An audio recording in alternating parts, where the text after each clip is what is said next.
क्या आप इस बात से खौफजदा हैं कि सतह के नीचे क्या छुपा हुआ है?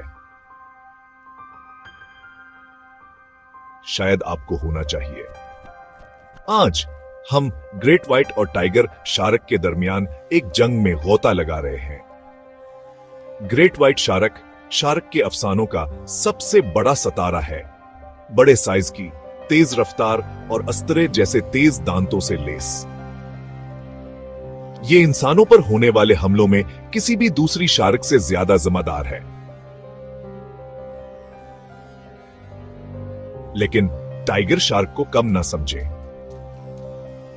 समंदर के कचरेदान के नाम से मशहूर टाइगर शार्क तकरीबन कुछ भी खा लेती है और रिकॉर्डशुदा हमलों में ये ग्रेट व्हाइट के बाद दूसरे नंबर पर है। तो कौन ज्यादा खतरनाक है? Break it चेम।